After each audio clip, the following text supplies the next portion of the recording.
Bentrovati amici di Web TV1, buonasera, sono Paolo De Liguoro, do inizio alla nuova trasmissione 10 minuti con il sindaco di Ercolano, avvocato Ciro Buonaiuto.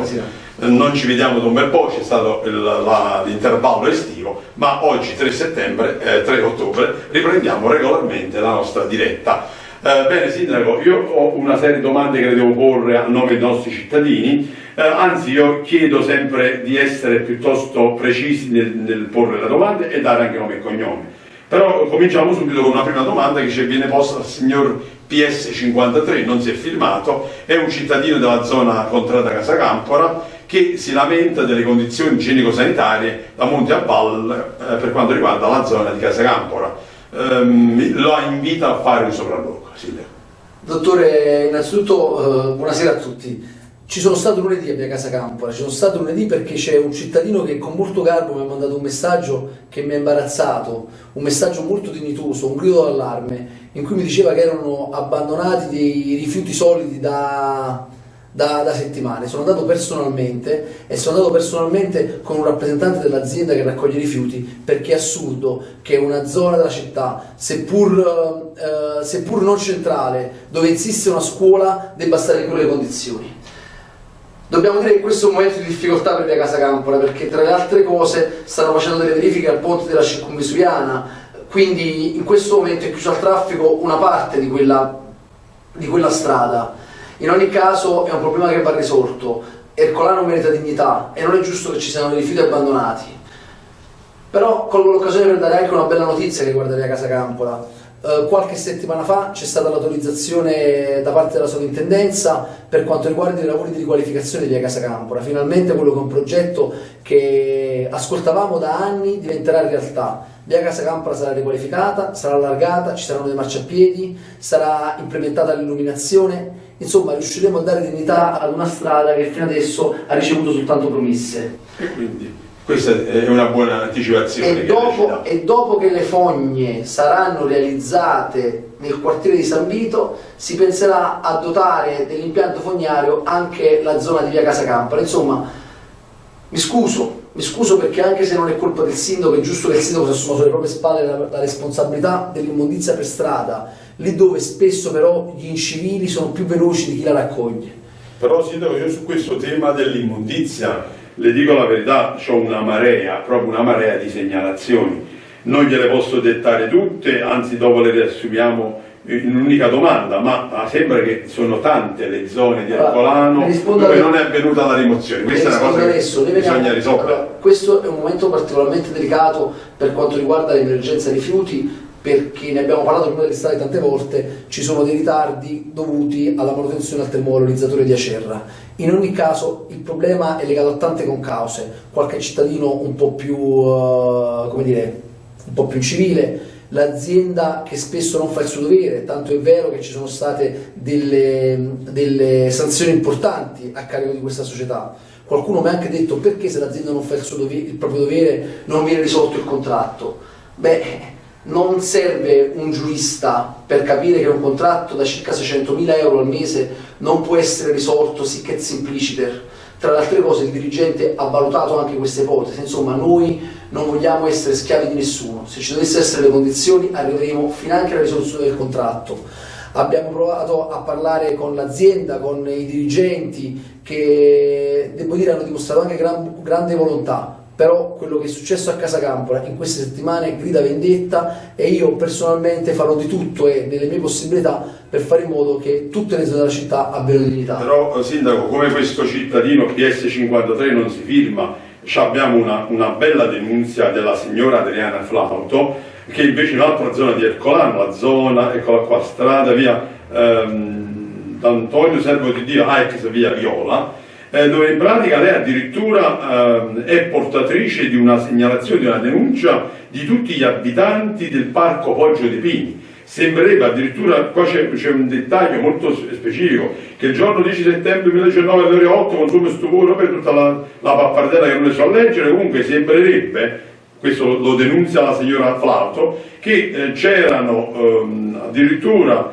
un'operatrice ecologica e un altro operaio che tranquillizzavano in modo ironico i cittadini che avrebbero provveduto alle operazioni di spazzamento. A quanto pare questo non avviene, ma dopo poche ore i residenti della zona si ritengono offesi, raggirati ed indignati e chiedono cosa prevede l'ordine di servizio degli operatori ecologici, quale giustificazione viene apposto alla loro omissione perché questo è un abbandono del posto di lavoro, di chi è la responsabilità, chi deve provvedere al controllo. Insomma, sindaco, qua dobbiamo cercare un po' di prenderci anche in mano la situazione. I cittadini, ci sono una marea di zozzoni e lei ha ragione, perché io mi sento di confermarlo. Lei sicuramente. Poi capirai che quando la città è sporca si va a controllare anche. Però pure gli operatori ci mettono, cioè qua si è creato un mix di cose che non vanno. Dobbiamo riprovvedere. Lei deve, come primo cittadino, deve dare un segnale forte alla cittadinanza. Ma sicuramente il 10 settembre l'ordine di servizio avrà previsto che in quella determinata zona ci siano degli operatori ecologici che provvedono allo spazzamento. Bene, se il 10 settembre in quella zona non è stato eseguito lo spazzamento a regola d'arte e pertanto sono state levate sanzioni, e in quel periodo tante sanzioni sono state levate, allora io personalmente chiederò all'azienda di provvedere nei confronti di questo operatore ecologico. Insomma, A, non vanno presi in giro i cittadini perché pagano centinaia di euro all'anno per la tassa dei rifiuti. B, chi ha un posto di lavoro deve essere rispettoso del proprio posto di lavoro e svolgere e espletare le proprie mansioni con dignità e con rispetto. Pertanto, se in quella zona, quel giorno, quel determinato operatore ecologico non ha svolto il proprio dovere come si deve, sarà mia cura comunicarlo all'azienda.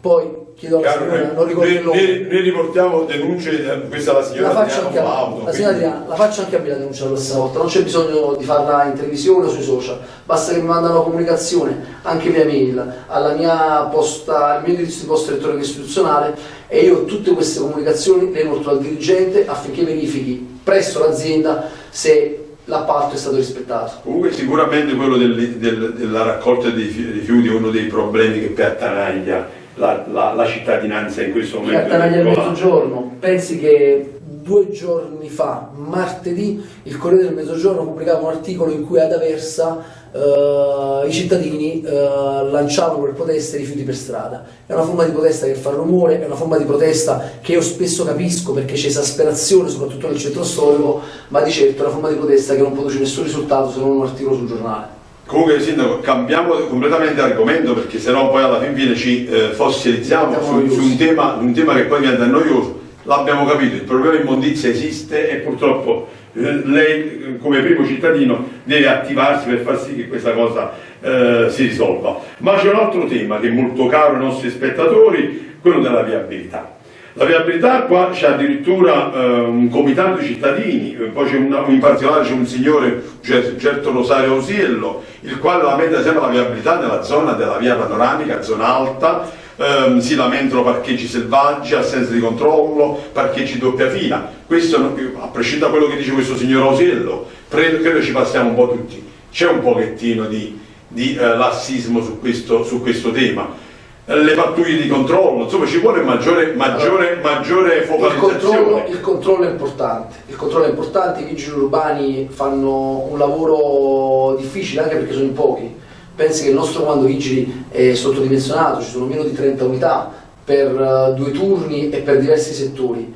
La maggior parte delle volte c'è in giro una sola pattuglia in tutta la città. In ogni caso quella è una zona che spesso viene controllata e vengono elevate anche tante sanzioni. Ma non basta, perché noi abbiamo metabolizzato un modo di comportarci per strada che spesso non è corretto. Insomma, la fermata in doppia fila Ercolano è quasi diventata un'abitudine. Io penso che a breve, quando entreranno in vigore le cosiddette strisce blu, ci sarà un maggiore controllo perché verrà implementato l'organico di coloro che devono controllare, ma soprattutto ci sarà una maggiore disciplina perché la segnaletica orizzontale e verticale di solito garantisce una maggiore disciplina, ma soprattutto a garantire una maggiore disciplina sarà il cosiddetto grattino. Ma quando partiranno di fatto queste strisce blu? Perché anche su questo c'è un signore, poi il cognome non lo trovo, vabbè, comunque si lamentava che addirittura a una telefonata fatta al comando dei vigili urbani, questi affermavano di non sapere nulla. Cioè, mi sembra un po' strano. Se è così è grave, cioè, se i vigili non sanno quando vanno che non abbiano detto è colpa del sindaco. No, in questo caso viene data la colpa ai vigili urbani che a quanto pare non sanno dare una risposta all'utente di turno. Qua veramente stiamo proprio dando. Credo che il servizio parta nei prossimi giorni, perché siamo in attesa, o meglio l'azienda appaltatrice è in attesa di un'autorizzazione.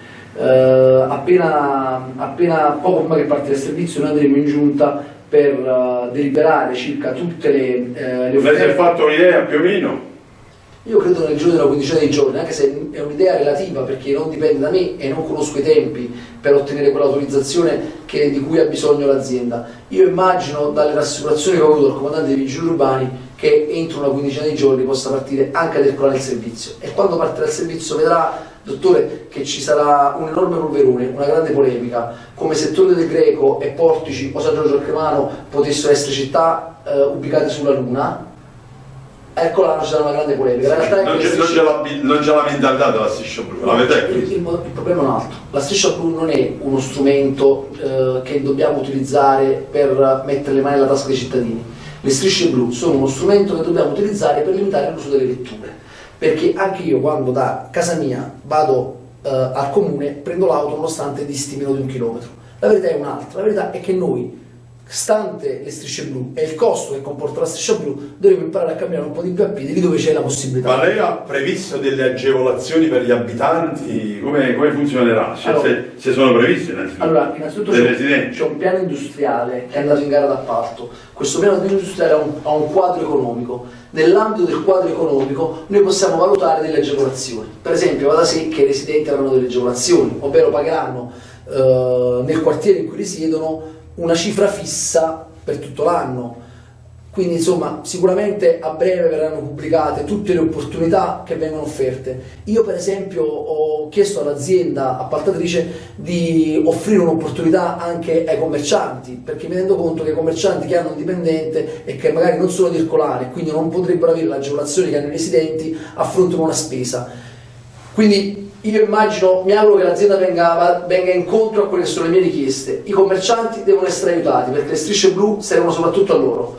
I residenti devono essere aiutati, gli invalidi devono essere aiutati. Insomma, noi con questo strumento, chi lavora sul territorio, con questo strumento non vogliamo mettere le mani nella tasca dei cittadini, ma vogliamo cercare lì dove è possibile di limitare l'uso dell'auto. Diceva dei medici? No, cioè, anche i medici lavorano sul territorio, fanno le loro brave domiciliari, dovranno essere aiutati come in poi avviene in tutti i paesi limitrofi, almeno. Mi sta dicendo che avviene in tutti i paesi, quindi farò una verifica con l'azienda, però mi lasci dire, dottore, preferisco aiutare chi ha un diritto in meno e chi ne ha bisogno, e poi cercheremo di aiutare anche i medici di base. Va bene, poi su questo ne parliamo a telecamere spente. Senta sindaco, comunque tolto le battute, qua io mi rendo conto che la trasmissione è 10 minuti, ma qua c'è tanta io mi rendo conto che quando il medico di base va a fare la visita spesso ha un'urgenza e forse un'agevolazione è giusto prevederla, però si metta anche negli abiti di chi è invalido, di chi è disoccupato, di chi è residente. Ci sono delle sacche di disagio che noi in qualche modo dobbiamo agevolare. Esattamente, dobbiamo agevolare. Però insomma non mi sfugge quello che ha detto, non mi sfugge che nelle altre città questa agevolazione c'è, e quindi io proporrò l'azienda. Ci sarebbe Giuseppe Gallo che parlava della polizia urbana, ma non ce la facciamo, è troppo tardi. Si doveva parlare un po' delle caritoie. Sindaco, i tempi sono dobbiamo riprendere come i nostri cittadini chiedono, pertanto chiaramente io le estendo sin d'ora l'invito fra 15 giorni. Manteniamo il target 10 minuti perché noi siamo una web TV, quindi ci piace fare un'informazione flash rapida.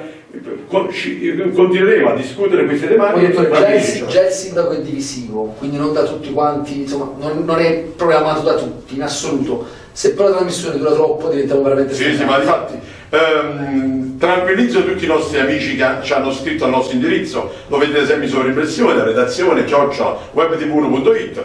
Tratteremo le altre tematiche fra 15 giorni, ma il sindaco mi scuserà, ma io devo mantenere il mio palinsesto, i tempi sono quelli. Grazie a tutti per la vostra attenzione, ci vediamo fra 15 giorni. Grazie.